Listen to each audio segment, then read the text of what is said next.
Okay, hello there. How's it going? So, welcome to our first video of PBL, um, a kind of asynchronous class that was pending and that was missing from last class. Okay, you know my name. I'm not going to present myself, but I'm going to present my little and beautiful assistant. She's called Freya, and she's going to be with us. Shall we continue? Okay, let's continue. Alright, so as you see right here, I'm recording my video with OBS, a very nice platform for you to record videos and everything. So let's get it on. Alright, so today we're going to be listening to a little bit of Chopin, right? And let's continue to our class. Last time we were talking about some really good issues related to the task-based learning focused to languages, right? So let's make a review right here about this part, right? And in which we're going to deal with what task-based learning is. So as you see right here, this is going to be just related to tasks, but these tasks are going to be meaningful activities that are going to let the users or the students be part of what they are learning. So therefore, they're going to construct everything they have been planning regarding to what they are going to achieve. Therefore, this is going to be just related to the way in which they are going to um, use that information that they're going to acquire to convert it into knowledge for it to be transmitted to the rest of the community or the population or whoever is going to be next to them. And here, one important aspect is that they are going to use their language as if they were using that inside the real world, the target language, of course. So, what is this? So, um, as you see right here, the task of TBL, or the main objective of TBL is to integrate all four skills to move from fluency to accuracy plus fluency again. So therefore, right here, what we're looking for is going to be for those activities to be done, and these are going to be divided, as I told you before, in three stages. First one that is going to be just pre-task, the second one that is going to be the during task, and the third one that is going to be just the post-task. And in this part, we have to take into account the following issues, right? So, let us say that inside the pre-task, they're going to be using the target language all time long in order to gather the information or to organize what they're going to do. In the during task, they're going to do the same, right? But here, they're going to be focused on the main topic regarding the task. And in the last part, they're going to do what they have already planned to show to the teacher and to the rest of the students, the classmates in this case. But they're going to use the language, even that is going to be oral or written, or both.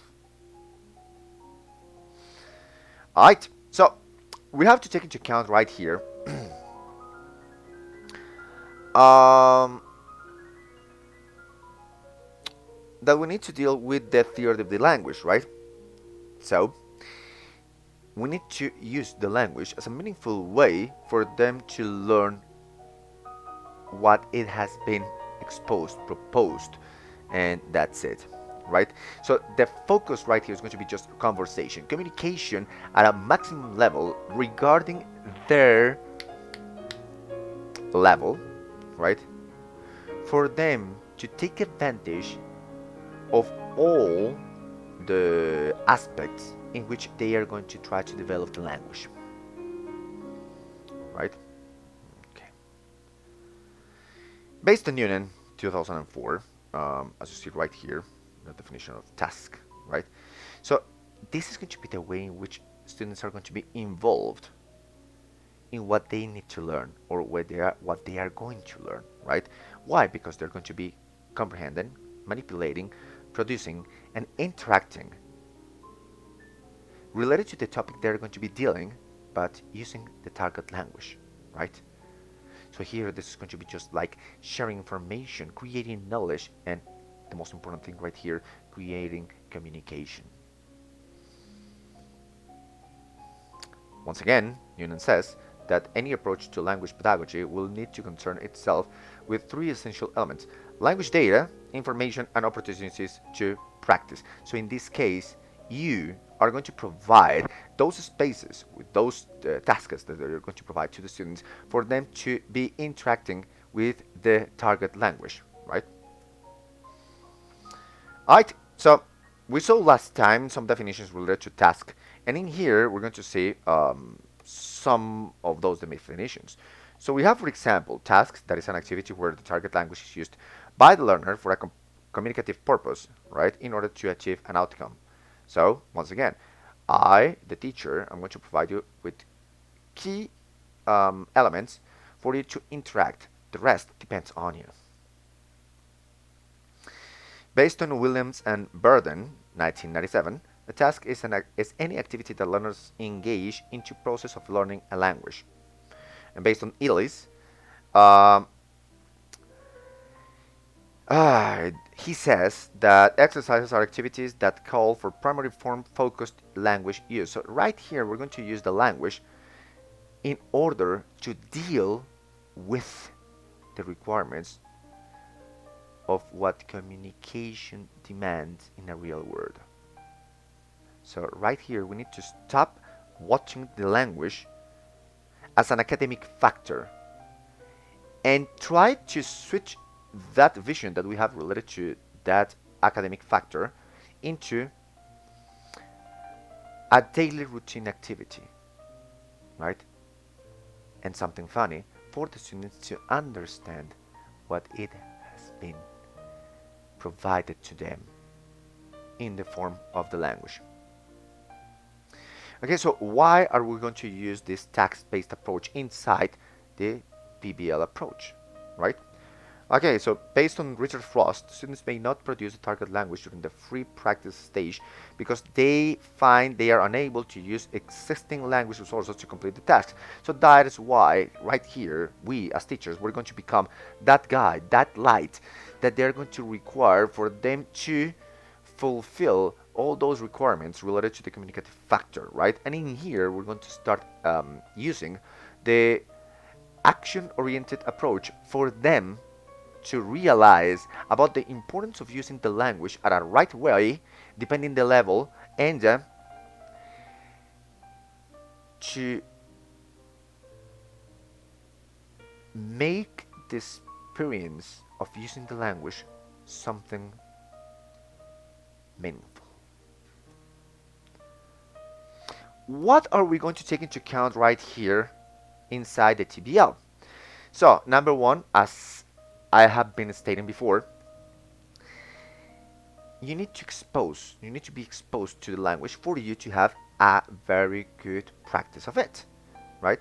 And now, everything that you know related to the use of the language needs to be used at a pragmatic way. Therefore, how to use it, when to use it, where to use it, what to use. So therefore, we're going to use right here one of the issues related to linguistics that is going to be just related to the strategic competence. Therefore, what to use in the right moment, at the right time, with the right people.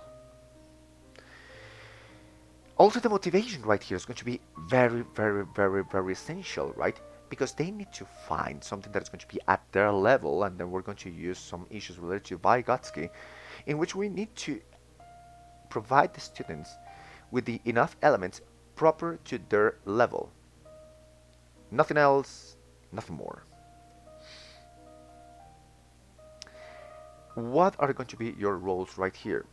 You're going to select all of those tasks and also the sequences. Remember what is going to be inside the pre-task, the during task, and the post-task, right? So you need to adapt all the material you're going to find for the level in which your students are. Do not provide B1 level activities to students which are inside A1, and do not provide elements from A1 to B1. That's logical, right? On the other hand, we need to prepare learners for tasks. So right here, we're going to create those instructions. We're going to provide the instructions or enough information to the students for them to be able to look for information, to organize the information, and to produce knowledge. So we are going to be guides. Right? So what are going to be the learner roles? They need to work not alone. They need to work in groups. Why? Because if they need to interact among themselves, no, sorry, if they need to interact, no, they need to interact. They don't need to interact. Sorry. They have to interact. They need to interact. That's the point right here, right? And they cannot do it alone. So, am I going to talk to myself? I'm going to go talk to the cat. Maybe yes, but what about the feedback you're going to receive if you're wrong, right? So right here, that is going to be very important for us to work in groups, right? And right here, we need to take into account one of the issues stated by Gratian about the monitor hypothesis, right? So in here, we need to know the way in which the language is going to be facilitated, right? The language learning process, of course, right? So how? Who is going to correct me? Am I going to correct myself? How? That's it. And here, that's something very particular that's called risk taker and innovator, right? So, I don't know, it is there or is there? I think it's there. Alright, so risk taker and innovator. It is not like I'm going to take the same task, I'm going to replicate it, and I'm going to learn something by heart for me to say or to produce something. And that's it. No. It needs to be innovated. It needs to be new. It needs to be something like you. Unique. The topic could be the same, but the product is going to be different from one student to the other. Okay, regarding to this part about the procedure, right? So we're going to use some things related to the way in which the tasks are going to be implemented. Willis stated that the sequence of the activities are going to be just related to what I have been telling you so far. So pre-task, the task cycle, some other authors they state during task, and the language focus or the post-task. In the pre-task, we're going to take into account right here to number one, the instructions related to the topic and the task. So here we're going to provide enough information for the student to be in touch with that with that topic, right? So here we're going to use structures. Here we're going to provide a lot of instructions for them to follow. Here we're going to provide examples. Here we're going to let the students know what we're working on. In the task cycle right here is going to be just the process in which they are going to start creating their own monster. I love that word, monster. You know, like Frankenstein, he created a monster, right? But now let's transform that monster into something innovative. And we know that when we're creating something that looks like a monster, that looks something hideous, right? And in the end, we're going to have a what? A beautiful product in the end. And I'm going to give you the example of the metamorphosis from the caterpillar to the butterfly, or from the worm to the beetle. Nice. So I'm talking about the task cycle right here. So here is going to be the place in which the task is going to start. But what are you going to do there? You start planning. What am I going to plan? You start creating your chronogram, right? And then after creating that chronogram, and let's suppose this task is going to be developed during I don't know, 2 weeks, let's say. Let's suppose that, right? We're going to get reports from those students, right? So we're going to get reports in the making. And then you're going to post those tasks listening, right? So whether you're going to show some audio files or video files or products related to what they are going to do. So right here, you need to be in touch with every single topic that the students have chosen. Finally, the language focus right here is going to be just divided into 2 parts, the analysis and the practice, right? So right here in the analysis, the students are going to be related to that self-aware, regulated issue about the way in which they're going to learn something, right? The way they have been using the language, right? And now, how the task um, has had a nice impact on them. And finally, practice. You have reflected about your own. Why not practicing what is missing? Think about it. And here, I'm going to give you once again the framework about the task. Take an eye about this. And that's it. You can pause it right now, right? For you to watch that. And that's it. Okay, cool. Very good. Um, let's jump into the types of tasks, right? Right. Yeah, I'm using material from other professors, but it works, right? Okay, so let's go right here.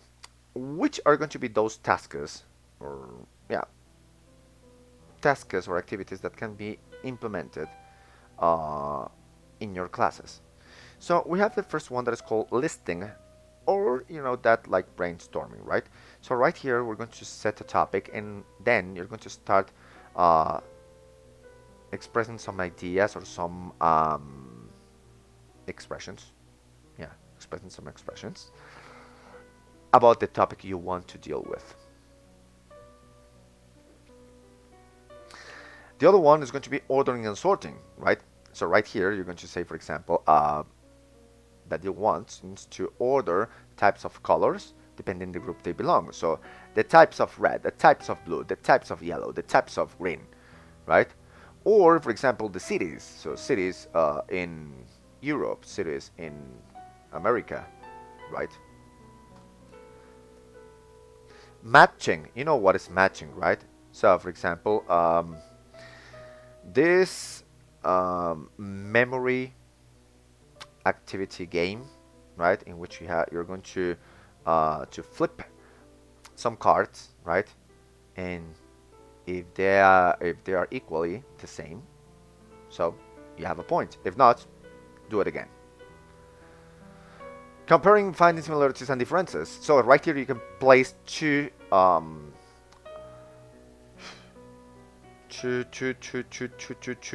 images, right, with some things that are going to be kind of different, right, for students to find what is missing. Problem solving. Well, right here this is going to require critical thinking, right? So use some daily situations that require people to think at a critical way for them to solve all of those issues, and for them to be aware about the possible solutions that it may be required, sorry, or no, that are going to be required for you to solve that situation. Sharing personal experiences and storytelling. Storytelling, let's say like group storytelling. It sounds good because you start with once upon a time there was a little cat and next to to what to a teacher, and she was listening to everything he was saying to students inside a video, and she has been behaving in a very nice way, and they were happy forever and ever. Yeah, and that's it. Or you can share personal experiences related to a particular topic. Remember that you need to select that topic with a precise way. So, based on Elise, we have been using Elise so much. So we need to work with this task, with this type of tasks.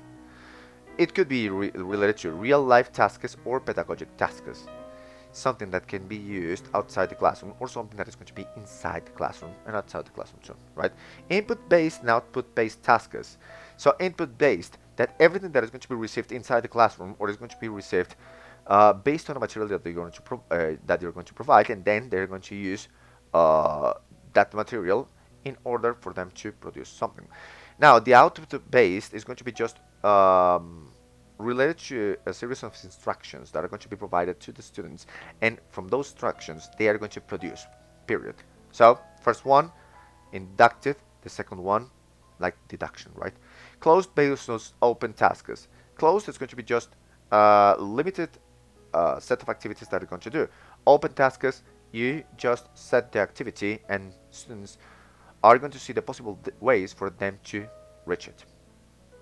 Here and now versus there and then tasks, comparisons about the ways in which things were done during the past and things the way things are being doing now. Unfocused and focused tasks. Unfocused is going to be just like one general topic, and then you're going to decide what to do. Focused tasks, so it's going to be just related to only one precise or a couple of precise or a set of precise um, indications or directions for you to follow. Teacher generated versus learner generated. Teacher generated is related to what I tell you to do, and learner generated is what the students want to do. To learn, right? Focus to learn. I'm going to provide you with the key these items, right? Not in the description of the video, but I'm going to upload this information to what is this? Moodle, and then you're going to have the information related to this idea.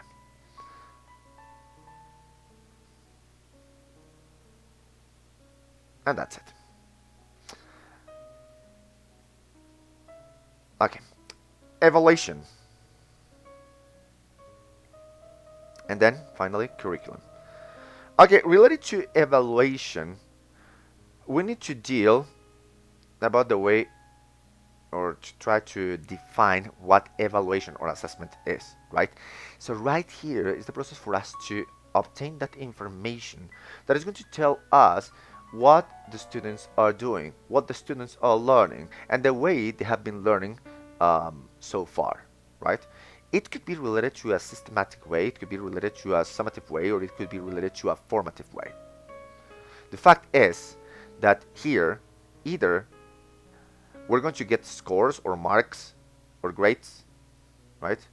Or we're going to see the whole process of what the students have been doing so far, right? Now, what to take into account related to the evaluation? Number one, we need to see if the evaluation we're going to create for the students is the required one based on the elements that we have provided during the previous classes, right? Now, how to use the materials. If it is going to be a test, how many questions, which topics to evaluate, how to evaluate the topics, interpretation of the measurement data, and formulation of judgments and taking of appropriate action. So here we need to take into account the results we're going to get in the evaluation, and here we're going to deal on the following aspects. Number one, what to do if a student is failing. what to do if the student is not learning, and what to do if we see that the student is at a critical, risky point.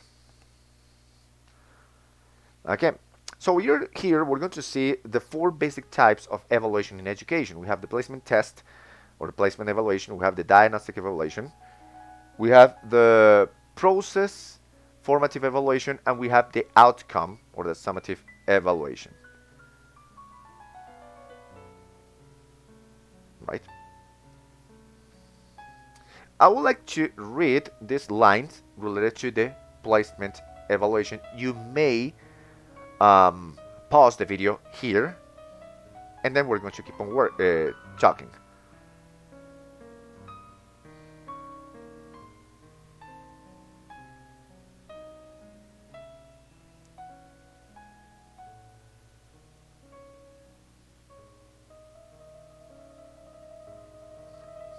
Okay? So here, what is placement evaluation? Right here is to establish the level in which students are, right? And in language, we're going to see if these issues are going to be just related to A1, A2, B1, B2, C1, C2, right? So here, we're going to see a series of judgments for us to see the criteria in which students are going to be familiarized, right? What they're going to provide, and based on that, we're going to know, due to their knowledge, the level in which they are going to be. Now, which are going to be the purpose of this? So here, to place the students inside the right level, right? For us to not to face the horrible situation, to see if the students are, how can I say this, will be like bored because they're going to be inside a higher level than expected or a lower level than expected. So we need to be extremely careful on this. So we need to provide also an instructional sequence about this. What comes first and what comes at the end, right? That's it, right? Everything inside that test needs to be sequenced. So here in languages, first, comprehension skills, listening, then reading, then production skills, writing, and then oral. And that's it. Here, this is going to help the teacher on deciding the techniques, the methods to be implemented inside the classroom. Also to provide the learners about what they need to perform, what they need to achieve. And to improve the relationship between students and teachers inside the pedagogic, didactic, and academic field. We have these examples. Now, the diagnostic evaluation is to know, away from the placement evaluation, is to know what the students remember about the previous courses, right? And also what they have forgotten, what they remember, their weaknesses, their strengths. So here we're going to diagnose the students. So we're going to be the medics right here.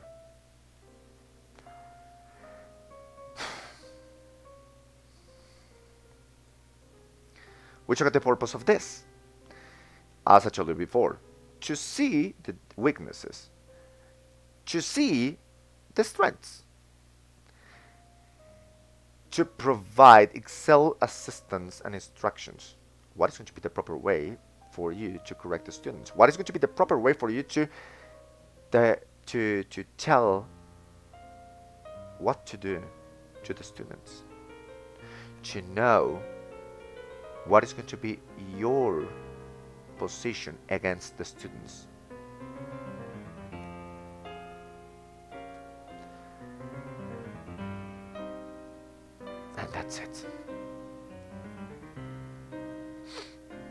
Now, formative evaluation. Right here, we're not going to deal with anything related to grades, marks, scores, nothing. Come here. With this music,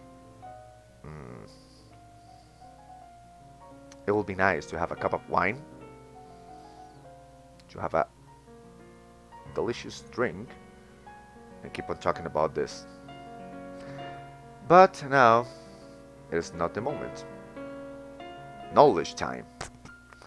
Alright, so the formative evaluation right here is to deal with the structures that are going to be implemented inside the classroom and outside the classroom in order for us to create very good assistance, instructions, materials, classes for the well-being of the learning process of the students. And here we're going to deal with the feedback, something we saw last class, right? And the way in which we're going to reach to those students for them to learn in an adequate way.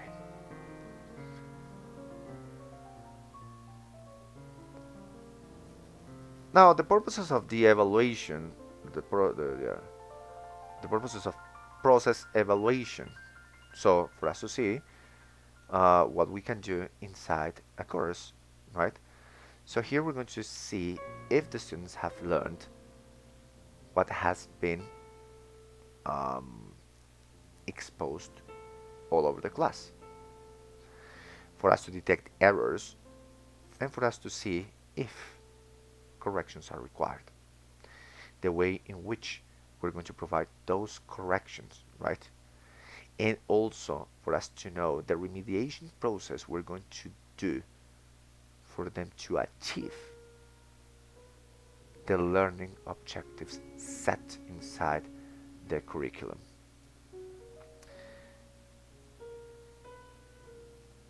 And here we need to take into account that the learner needs to adopt their role for them to improve at a progressive way and to leave aside the concept that learning is something imposed. Instead of that, to let the student know that this process evaluation is the key factor for him or for her to keep improving at a constant way.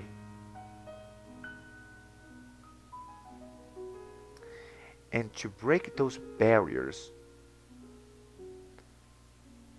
established inside every course. We have right here monthly tests, class tests, midterm tests, presentations, project works, home assignments. Finally, we have the summative evaluation. So right here, this is going to be like the end of the course evaluation for us to see what happened all over this period, right? For us to see if there are critical errors that are not going to allow the student to pass to the next level, or that is going to let the student go to the next level. But we need to take into account that some corrections are required to be implemented during the next level, or on the other hand, no corrections, no duties to be done.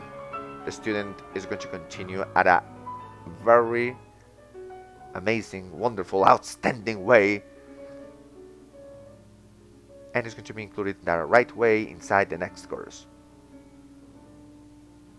Here, we're going to see if the objectives were achieved or not. And that's it. Finally, the outcomes evaluation. Sorry, I said finally before, right? So we're going to see right here what the students have mastered. What the students have mastered. Sorry.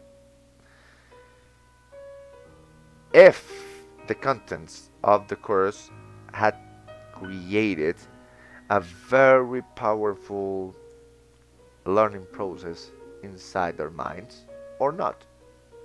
Here we're going to see if the promotion is acceptable or not. And that's it.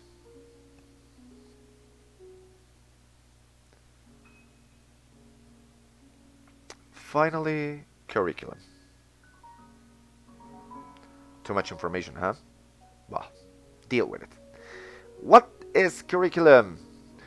Curriculum is going to be just the way in which the course is going to be designed and implemented, executed, conducted.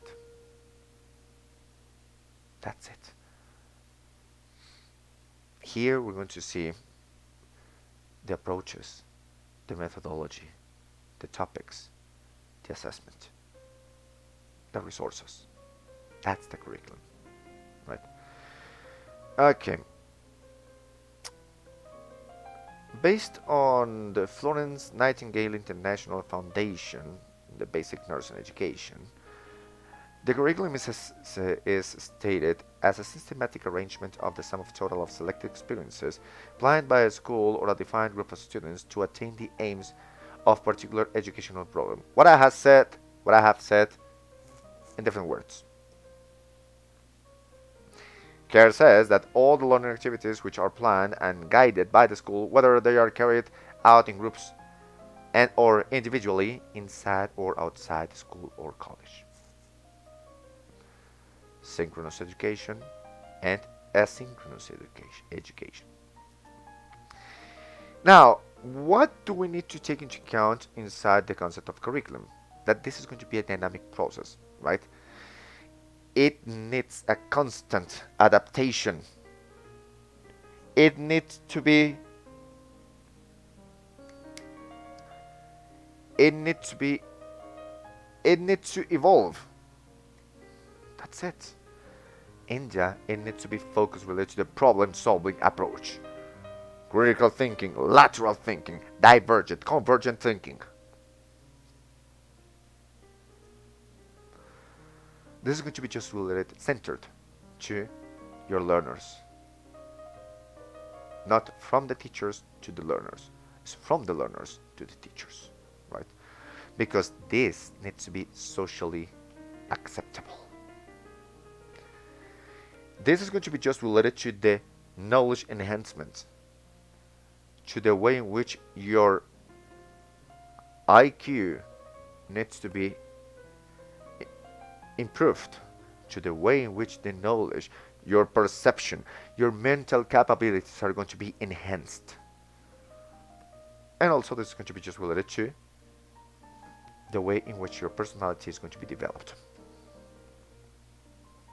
9 characteristics related to the curriculum.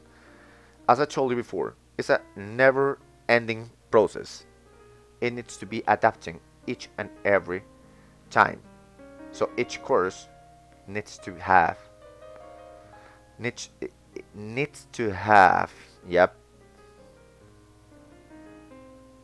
some modifications, right? You need to fulfill the objectives. Once the objectives are fulfilled, innovate. The plans need to be changed. That is why the education protocols need to be flexible. Here we're going to deal with the individual and group decisions, right, about the way in which you're going to plan the class. We need to take into account also the levels that are going to be inside the class. Not only the linguistic part, but also the way in which learners are going to learn. Some of them, they take their time to learn. Some others, they just do it at once. be careful on what you say, be careful on how to teach. And this is going to be a blueprint, right? It's going to be just the schematics about the class about the whole course. And this is going to be just related to the experiences set by the learners. Right? Why to use a curriculum? You see right here these 7 points. And now you have an idea on what to work with. Okay, so what to take into account right here with the curriculum? Number one, we need to create the curricular activities that is going to be just the syllabus, so the content of each course. The co-curricular activities, so the assessment. The extracurricular activities, so the ones related to sports, games, cabin ceremonies, projects that are going to be done by the students, are going to be done by the students. Celebrations. Anyway. Now, the determinants of the curriculum are going to be just related to the following facts. Number one, the philosophical part, right? So you need to think far beyond what is needed. The sociological issue, we live in a society, therefore we need to adapt this to that context. Psychological issues are going to be just related to the way in which the context is going to have any kind of influence to your students, and based on these situations, impacts, you're going to try to adapt the curriculum to those students. The scientific political part also is going to be implemented right here. Politics set by the administration. I'm talking about the Ministry of Education. And the scientific part, what the academic community has studied that students are going to learn, taking into account the level in which they are. 10 principles about the curriculum. Centered inside the and around the learner, period. And the second point, as these learners are living in a community, so therefore the second point right here, the second important point, is to have a contribution to the community. The conservative principle, some things are going to remain, right? Like the values, right? Respect, responsibility, tolerance, right? Because this is going to be just tied to the social usefulness, how to use this, not only inside the school, but outside the school. What is my contribution as a teacher for that little being, or for that grown-up student, for him or her to be useful to the society? National integration. What is stated by the Ministry of Education? Study of language. We do it every single time. Principle of integration not only is going to be just related to the topic in which we're going to deal with this. Is going to be maths, chemistry, languages, society, history, geography, whatever. You can mix that with other topics, right? Same thing right here, principle of correlation. So the integration we're going to have among sciences. Flexibility and elasticity. Sometimes we cannot be that rude with students. Sometimes, not all the times, right?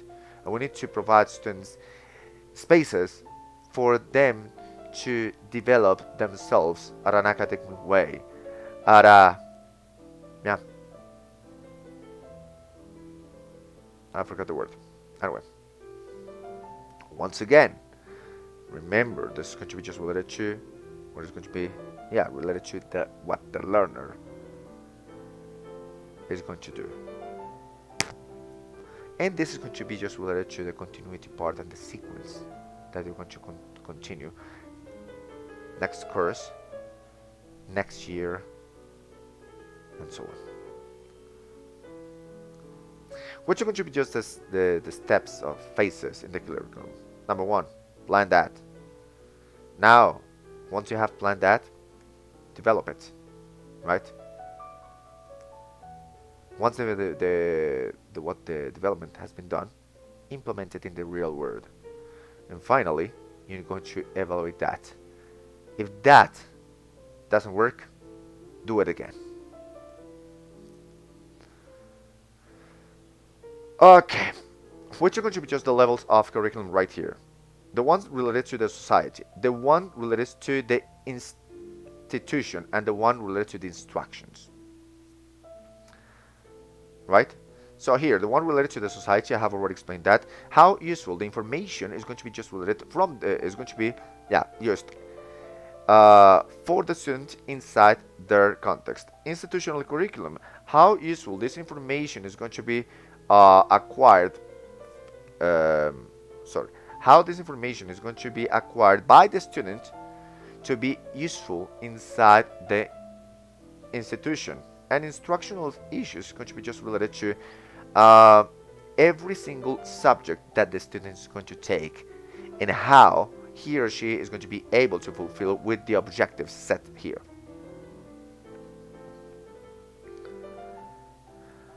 Well, what can affect the curriculum? The philosophy that has been exposed or has been adopted about the educational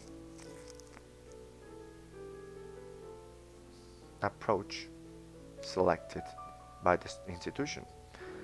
What if the institution is constructivist? And in the end, it is not constructivist, but is rather traditional.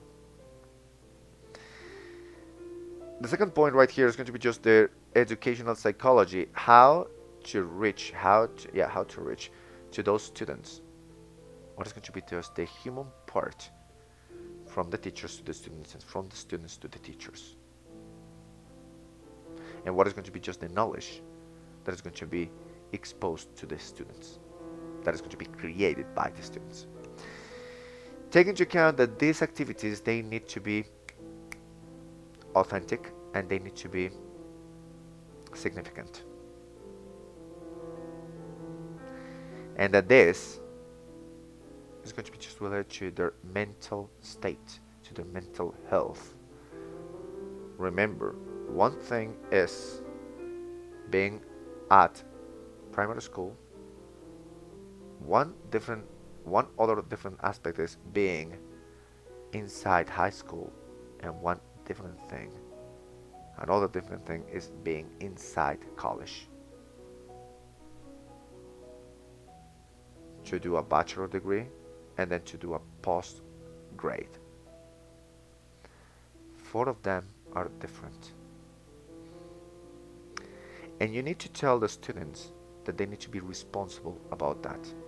And also the teachers, they need to be aware about the types and amount of activities they're going to set to those students, right?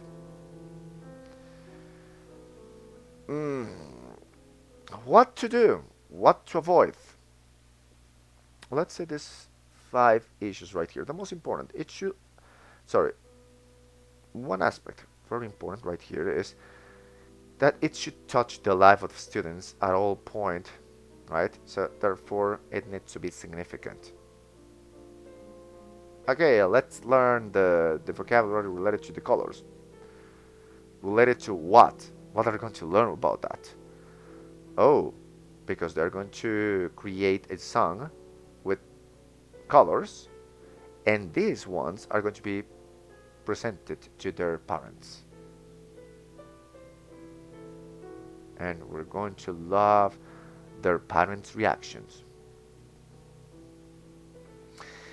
It should have enough of variety and elasticity, unique, flexible, right? It should be related to the community life, contextual.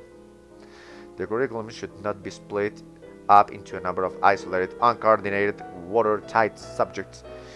No, they need to be correlated. They need to be tight. They need to be closed. If I do this and I do this, there's a huge relationship about them. Set that into the objectives.